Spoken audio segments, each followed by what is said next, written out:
was not looking for a door. He was looking for a way to make sense of a sentence he had heard too many times. I don't know why I'm so tired. He had spent decades listening to variations of it, in offices with framed diplomas, in hospitals where clocks were too loud, in rooms designed to contain suffering without absorbing it. He had learned how to listen carefully without drowning. On one otherwise usual morning, he noticed the blue door in the middle of the city. He was already late. Late for a lecture on resilience, late for a panel about burnout, late for a life that had begun to feel like a case study he could no longer finish writing. The door stood between a bakery and a closed electronics store. Blue, unremarkable, waiting. He slowed without meaning to. That was unusual. He prided himself on forward motion, on functioning, on the ability to compartmentalize curiosity until weekends that never arrived. Yet something in front of that door caused his urgency to misfire. Not collapse, just misalign. He touched the handle. It was cool, solid, ordinary. One step. Salt replaced exhaust. The city released him without complaint. He stood on sand, shoes already damp, briefcase absurdly out of place. The wind moved without asking permission. The sea repeated itself with a calm authority of something that had never needed to justify its method. Ahead, the building waited. He assumed, briefly, that this was dissociation. A stress response, the brain improvising relief. He cataloged the sensation professionally. Still, he walked.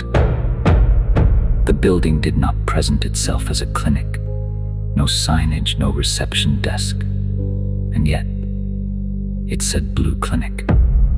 Inside, nothing happened. Which, he realized, was the point. No intake forms, no diagnostic posture, no pressure to explain why he had come. The light rested where it fell.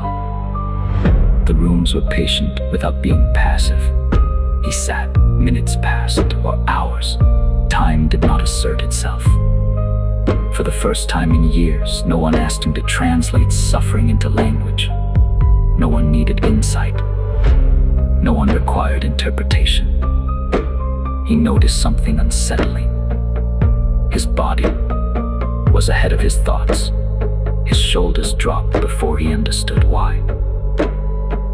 His breath lengthened without instruction. The clinical reflex failed to activate.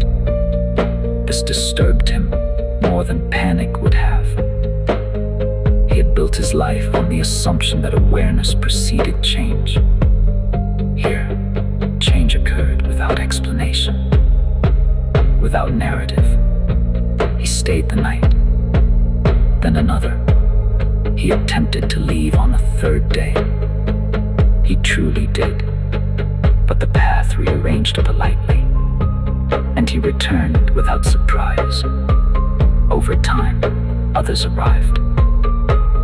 Not in waves, individually, quietly.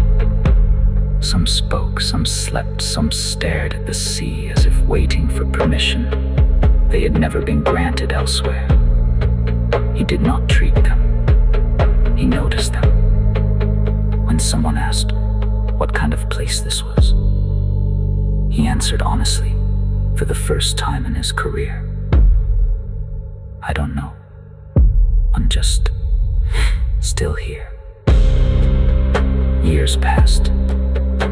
Eventually, someone asked his name. He hesitated. But here, it felt safe to answer. Dr. Mitsubishi. Dr. Mitsubishi.